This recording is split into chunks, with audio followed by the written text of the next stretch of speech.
السلام عليكم ورحمة الله وبركاته. دكتورة وانكو سلامي يوتيوبka ayaan ka arkay xanuunka musubiyaanta la yiraahdo baa haysa in badan way haysay guurkii wax walba way ga xanibtay guurka waan ka cabsoodaa timihi way ga bideen xaaladaydu si kale noqotay cabsi iyo baqdin waa la igu saliday adigu barnaamijkaaga waan daawaday baramed madow lagu hayga soo baxbaxa saliida iyo waxaasan cirashada ka soo qaataa ilaahay warta waan ku yara fiicnaada markaan ku fiicnaada kuladnaada halkii way kaga soo noqotaa marka maanta ayaan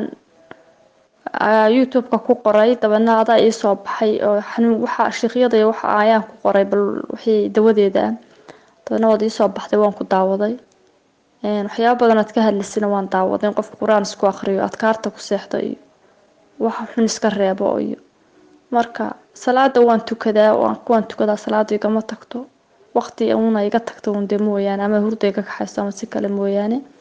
igama tagto laakiin xanuunka in badan baan la noolaa way igu raagtay markii hore ismaan ogeyn dhawaan baan ogaaday marka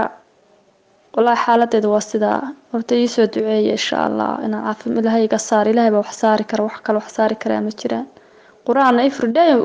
iraash baan tagaa quraan baan isku akhriyaa quraanka maalin dhaaf iyo maalin walba waan isku soo akhriyaa marka xaaladdu waa sidaas wixii dawooyin ay leedahay walaal aan halka ka daawanaya barnaamijkaaga aan daawaday assalaamu calaykum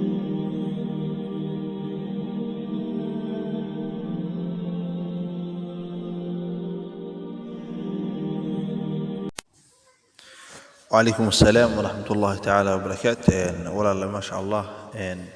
إلهي يكون بركيه إلهنا سبحانه وتعالى عافي ما دقدو صريحة كسيو ولا شيء أد ونقول حنون سنة حنون خلق قبته ونقول قيب سنة النبات هذا الحمد لله رب العالمين. النبي صلى الله عليه وسلم يقول ما أنزل الله داء إلا أنزل دواء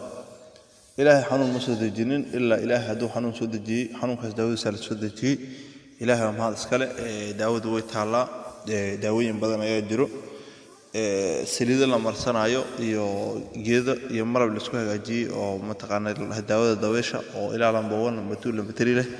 إيوه أسبوع لو قبل سنة أيضا أشوف في عنه جيد بدن السكو دريه إيوه ولا لو حاكل يجرو برامج فرب بدن مش هنسوقه بكرين مركي متقنا dabaysha nooc kamid ah ku hayo dabaysha lagu sheegayo waa intaas oo nooc marka nooc kamid ah ku hayo nooc waxay asiibaysaa dhasha noocna waxay asiibaysaa guurka noocna waxay asiibaysaa ninkii iyo naagta inay kala wado noocna waxay asiibaysaa jiniinka cunuga yarka inay mataqaanaa dhibaato gaarsiiso marka waa intaas oo nooc xataa waxay ku dhacdaa wiilasha dhalinyarta yararka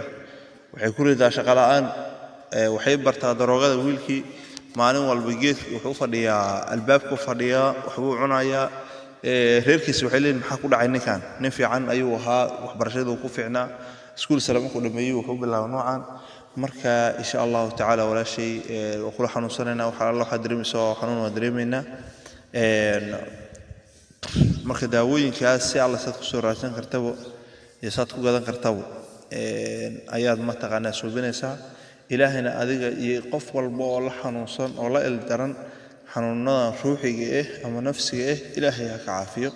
caafiyo aduu ilaahay subhanahu wa ta'ala furhaada ku garansiyay oo meesha laga hayo ku dareensiyana ayadana waa fadli ilaahi taasna ilaahay ugu shukri ilaahay quraankiisa wuxuu ku leeyahay in shakartum la aziidannakum marka Allah ku barakeeyo walaal Allah ku barakeeyo